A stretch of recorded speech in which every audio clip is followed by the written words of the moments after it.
ಪ್ರಿಯರೇ, 23 ವರ್ಷಗಳ ಹಿಂದೆ ನಾನು ರೋಮನ್ ಕಥೋಲಿಕ ಸಭೆಯಲ್ಲಿ ದೇವರ ವಾಕ್ಯಗಳನ್ನು ಬೋಧಿಸ್ತಾ ಇದ್ದೆ.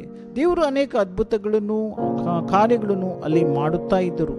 ಒಂದು ದಿನ ಅಭಿಷೇಕದ ಕೆಳಗೆ ನಾನು ಹೇಳಿದ್ದುಂಟು, ಆ ಜಾಗದಲ್ಲಿ ಯಾವ ಶಿಲುಬೆಯಾಗಲಿ ಬೇರೆ ಯಾವ ಅಲ್ಲಿ ಇರಲಿಲ್ಲ.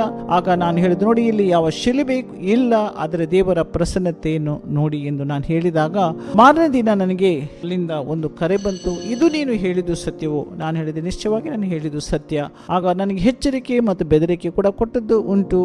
ಆ ದಿನವೇ ನನಗೆ ಬೇರೆ ಯಾವ ದಾರಿ ಇಲ್ಲದೆ ನಾನು ದೇವರ ಸನ್ನಿಧಾನಕ್ಕೆ ಹೋದೆ. ಆ ದೇವರ ಸನ್ನಿಧಾನಕ್ಕೆ ಹೋದಾಗ ನನಗೆ ದೇವರು ಕೊಟ್ಟ ವಚನ ಅಪೊಸ್ತಲ ಕೃತ್ಯ 17ನೇ ಅಧ್ಯಾಯ 29. ನಾವು ದೇವರ ಸಂತಾನವರಾಗಿದ್ದ ಮೇಲೆ ದೈವತ್ವವು ಮನುಷ್ಯನ ಶಿಲ್ಪ ವಿದ್ಯೆಯಿಂದಲೂ ಕಲ್ಪನೆಯಿಂದಲೂ ಕೆತ್ತಿರುವ ಚಿನ್ನ ಬೆಳ್ಳಿ ಕಲ್ಲಿಗೆ ಸಮಾನವೆಂದು ನಾವು ಭಾವಿಸಲೇಬಾರದು. ಈ ಅಜ್ಞಾಪಕಾಲಗಳನ್ನು ದೇವರ ಲಕ್ಷ್ಯಕ್ಕೆ ತರಲಿಲ್ಲ. ಈಗಲಾದರೂ ಆತನು ಎಲ್ಲ ಕಡೆಯಲ್ಲಿರುವ ಮನುಷ್ಯರೆಲ್ಲರನ್ನು ಮಾನಸಂತ ಪಡಬೇಕೆಂದು ಅಪ್ಪಣೆ ಕೊಡುತ್ತಾನೆ. ಈ ವಾಕ್ಯವನ್ನು ಅಲ್ಲಿ ಅವರಿಗೆ ಹಿಂತಿರುಗಿ ಕರೆ ಮಾಡಿ ಹೇಳಿದೆ. ಆಗ ಅವರು ಬೈಬಲ್ ಯಾರು ನಂಬುತ್ತಾರೆ ಎಂದು ನನಗೆ ಉತ್ತರವನ್ನು ಕೊಟ್ಟರು. ಇದನ್ನು ಕೇಳುವಾಗ ನನಗೆ ನಿಜವಾಗಿ ಒಂದು ಶಾಕ್ ಆಯಿತು.